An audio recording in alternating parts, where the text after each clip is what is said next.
welcome back, or welcome if you're new here. So I'm going to be setting some intentions now with this collective reading, just to receive and be open to what wants to flow through. And so far we have strength coming through. So major arcana, we have 6, 7, 8, number 8 of course, with the infinity symbol above strength's head.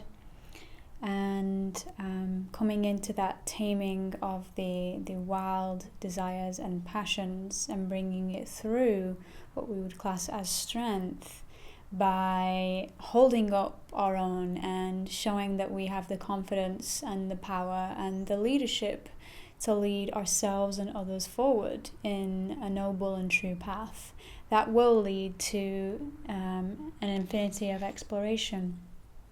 And so this can be the intention for today's reading together, is to look at all the ways that we are taming our wild side, so to speak, in honor and in order of, let's say, righteous living, so that we can come to a space that is very much connected to both what we are on a physical and spiritual level.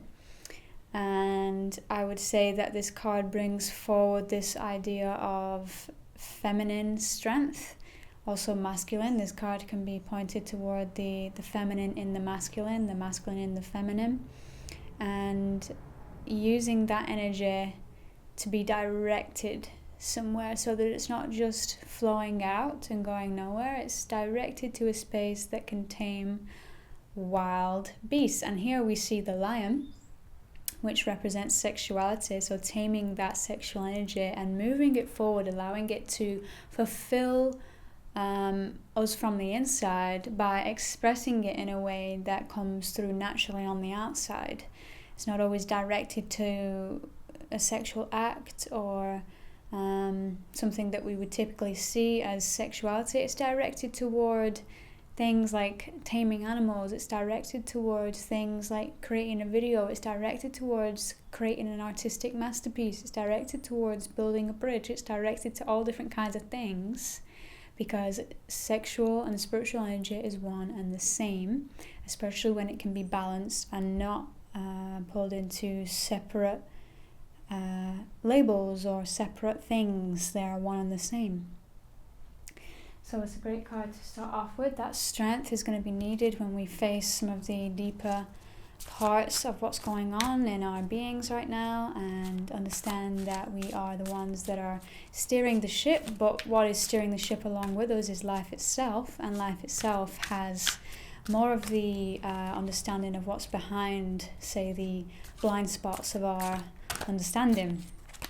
So we have the Four of Cups here, and this is a continuation on from number 3, where we see that some past experiences are being lived out as a type of joy. Some kind of wanting or desire is being played out by the 3. But here we come to number 4, and with number 4, all the character is seeing is the 3 cups in front of them. Some kind of situation in their environment has made it so that whatever is a little bit boring to them is in their situation is creating some kind of apathy towards the existing situation, the existing environment or relationship or whatever it is, toward themselves or others. And so they don't see the hand popping out, the cloud popping out to give this 4th cup. And the 4th cup is actually what creates that stability, that firm ground of the number 4s, and building a foundation for oneself and being able to be connected to the real world, as well as just the emotions and what's going on the inside. It creates that balance between the two. But with the 4, there can be a sense of feeling bored, feeling some kind of apathy with the way life is right now. But if the person was to just look up and see that this 4th cup is actually here to bring new opportunities, is actually here to bring new life in some way, shape or form, they would be able to tap into that happiness, that joy again. And so sometimes we need strength to look up and see what is really all around us, because it's very easy to go inward and to feel the emotions, to think about what's going on, but not actually look up and around us and see what is really in front of us. We have some kind of projection on the way that we see things in life. It's very difficult for us to go beyond what our own fears and emotions and thoughts are telling us. And so to do so, it requires strength, the previous card, because we have to be able to say, okay, I'm going to be a leader, even if I have to, I'm going to be brave in this situation. I'm going to be full of strength in this situation, even if I'm kind of faking it. But it's not about faking it to make it. It's more about being it because you know you can, even if it feels like you're faking it. Even if. So here in this situation, if he was to pull up on the strength card, he may look up at this fourth cup and see that this is actually an opportunity that's being given to him. This isn't something that is to be lounging about, kind of being all passive, just sitting under a tree crossing their arms. It's okay to do that, Sometimes we need a little tantrum break, right? But other times that tantrum break can last much longer than it needs to, can cause, some kind of pain, depression, suffering. And so the best thing we can do is know that fourth cup is already there. So that's the thing about this card, is that it's not suggesting that he's bored and upset with all numbers. It's suggesting that he's bored and upset, thinking that he's not gotten what he needs yet. But really, it's right there. He's just not seeing it. So to look up, to see what's really around you. I was having a conversation this morning with my husband, and we were talking about how, it's easy to always want more, and it's easy to always feel as though our dreams aren't being met. But really, when you talk about what your dreams are, you'll find that they're very similar to what you already have. It's just an extended version. I mean, sometimes obviously it may be completely different, depends where we're at on our journeys, maybe starting completely again from scratch. But what I'm saying is, part of what I want is already here with us now, and I didn't even recognize that. So that's part of what the Four of Cups represents. And here we have, this is the card from the last reading as well, so we're tying in with this feeling of mental turmoil, some kind of constant stabbing mental pain, anguish that comes back to haunt us. And here's where we have to tame the wild beast here. This is where the strength card comes in, because with some of these nightmares that we're experiencing, with some of these OCD thoughts, reoccurring thoughts, it's out of patterned habitual behaviors. It's out of programming. It's out of things from the past. And so if we can get into the present and know that we don't have to necessarily heal ourselves, we will heal ourselves when we choose to not keep repeating the same habitual mental patterns that have been part of our past. We don't have to go on a journey of healing anymore. We can just simply it's as quick as a sword through the air, and that we just cut through whatever illusion is coming up and say, but I'm here in the present. I'm willing to look at what I have here and now and see that it is different, because I know that every day is a new day, and I have some choices available to me. Others are still behind a blind spot of some kind, but I do have choices available to me. Some may say it's the illusion of choice, because we technically have choices, but only the ones that have been placed there for us, because whatever is choices behind our blind spot, we won't necessarily know to choose it. So it's very much about being life again. It's coming into the present moment. And with this card, with this energy, we're taking a look at the fact that the only healing we need to do is to not keep on repeating the same habitual patterns. And that doesn't require anything other than just a cut through the air with the sword of truth to say, you know what? It doesn't matter. That thing that I think I need to keep talking about, keep repeating, because it keeps repeating itself. Every time we go into that emotional, mental space, that takes us into the past and something that seems to link to our life but is an elusive story that, yes, it may have some karmic imprint on us, but it's still just a story. And as every time we get caught up in that story, it causes a weakness, a pain, a suffering of some kind. And that's not what it's there to do. What it's there to do is say, hey, you're causing yourself some suffering. Some situation is causing you a type of suffering that doesn't necessarily need to be repeated. It's just needing to be acknowledged.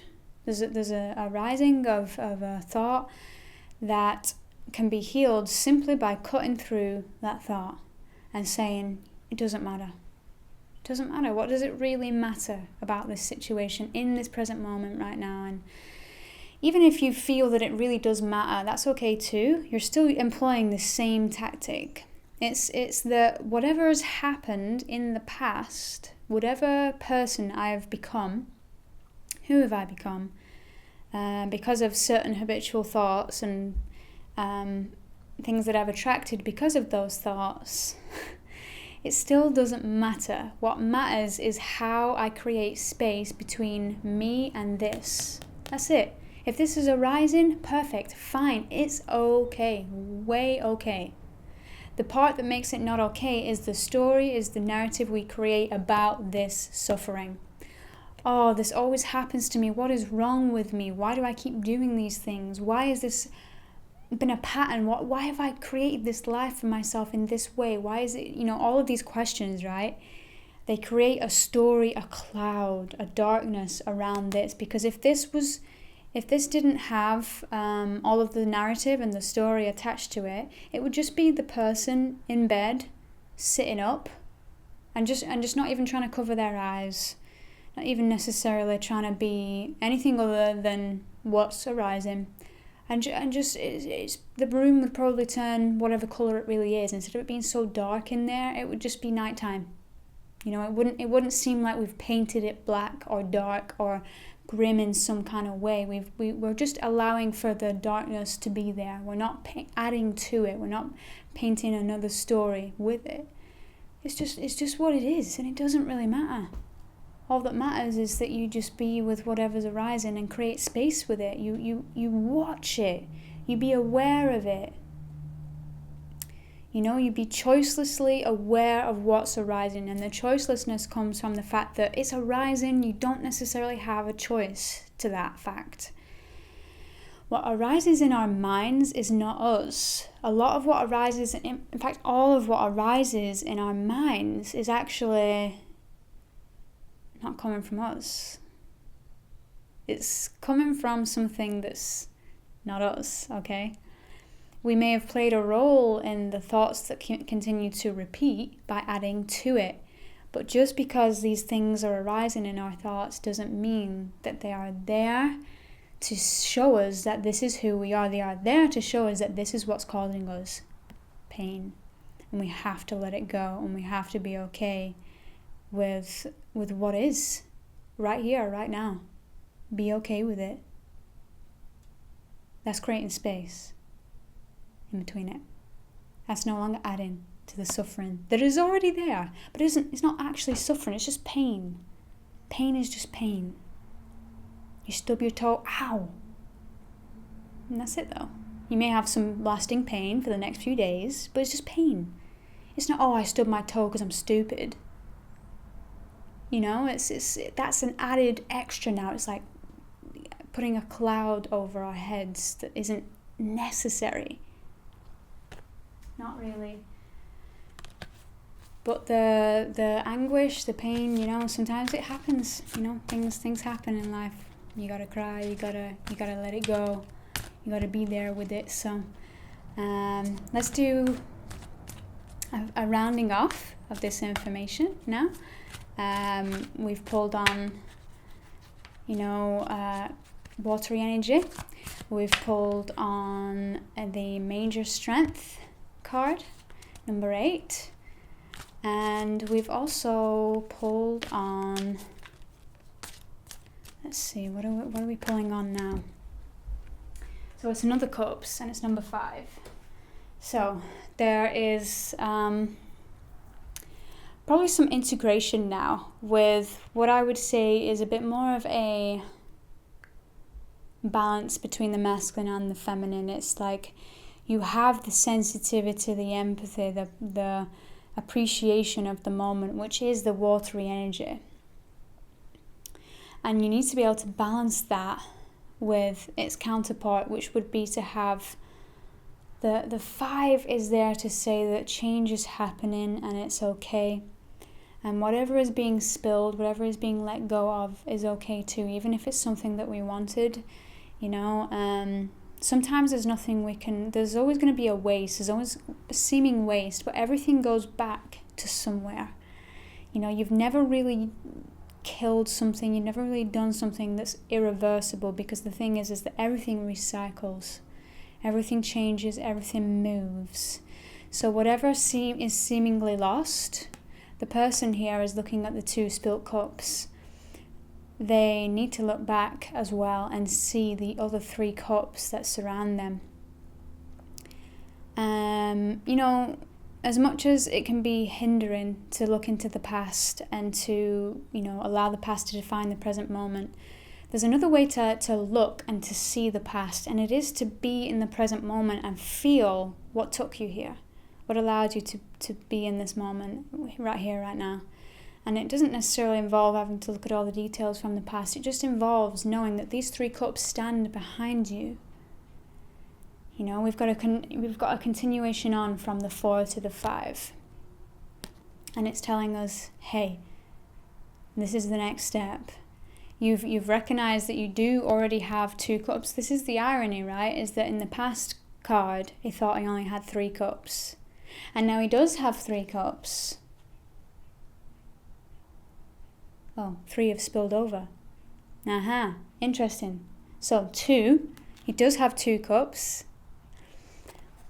But what happened because of that last card is that the 3 cups he did have now turned into the 3 cups he doesn't have. He still has them though. They're still there. They've just been spilled over. They've just been maybe not seen for what they were. But 2 cups still remain. Still has all of the cups there. It's just that these provide a lesson that, hey, you weren't necessarily noticing or enjoying what 3 cups you already had. So now we're going to take that away, strip that away, so that you can see clearly, because what comes next? The 6, the victory. All right? So this is the change. Sometimes when we're not recognizing the gifts we've been given, the accomplishments we've already reached, sometimes life kind of comes along, or you yourself come along and kick those cups over so that you can see, actually, you know what? I do have something good going here, and even though I've just spilt what I did have good that's going here, I still got some goods behind me. I can remake this stuff. It's not a big deal. We need strength with that though. We need to be able to say, okay, you want to strip me of everything that I have? It's probably for my own good. Probably because there's something that I'm doing in my mental or my emotional state that's causing some kind of, where's the earthliness, right? Where's the fieriness? It's there in those decks, but my question is, that's probably what's needing to be worked on next. And we do that just by recognizing, being aware of what this card is trying to tell us, which is that the hope isn't gone. You don't necessarily have to cloak yourself in some kind of shadowy flavor unless you want to. This flavor though gets to be released because all of it is fine. All of it. It's all okay. Don't have to worry about what you've spilled. No use in crying over spilt milk. It's okay. Where you're at is perfectly fine. We do have a choice. If a choice presents itself that's better, take it. Simple as, take it. When the cup reaches out and you see it, you don't just look back down at your 3 cups again. You take that choice. You take that opportunity, because that's what it's trying to give you. And because he didn't reach up and look at that 4th cup, he's now got 5 cups and he's spilt 3 of them. But it's okay. There's no judgment here. It's not like, oh man, I did that thing again. No, it's not that. It's just recognizing that this is how it plays out sometimes. This is what it does. And I'm feeling like we gotta bring in some final wisdom here. So what have we got? All right, so here we are. We have, again, 6, 7, 8. Number 8 of Pentacles. You're working on your craft. You're working on bringing the bread to your life, right? And that involves, unless there's 2 paths, there's the one of the aesthetic that kind of goes inward and, just kind of lives life in a way that doesn't involve too much work, but is still involving work. It's just more of an internal kind of life. It's more of a going inward. And then you got the bodhisattva that is very much doing things for others, but in return, get something back. So whatever path you choose in your life, you're working towards your craft. You're working on bringing down that energy that is being delivered to you from life and creating it in your world. Creating that infinite space that you can pass down as your legacy, that you can live as your life right here and right now. It's important that you do have the structure here, because without the earth, without the nature, we wouldn't have anything necessarily to be living with. I mean, society is important in that it works with nature, it builds upon nature, right? So here we're working towards a goal, and as long as we know that there is always that goal in our life, it doesn't matter what emotions get spilled over, it doesn't matter what thoughts get in the way, we're still moving, we're still going, and that's all we got to do. Keep going every day. There may be some mundanity in it, that's what the coins point to, but there's always magic in the mundane. We have to be able to have eyes to see. We have to be able to have strength to know it. Yeah? So, we're working with mind energy, we're working with emotional energy, working with strength and with earth energy. Alright? So, I would say that as a final takeaway from this, you allow yourself to be in the present moment no matter what, whatever this present moment is to you, and keep going. Whatever calls to you, keep going. Don't allow the thoughts, the emotions to hold you back. Things are going to happen. Milk is going to spill, water's going to spill. You keep going anyways. You don't let it stop you. Alright? Best advice I can give to you today. And if you would like my services, down below you will see the join membership button where you will receive exclusive videos, and I'm also open for personal readings. If you'd like to book down below with my email, you can do. Otherwise, I will see you in the next video. Take care.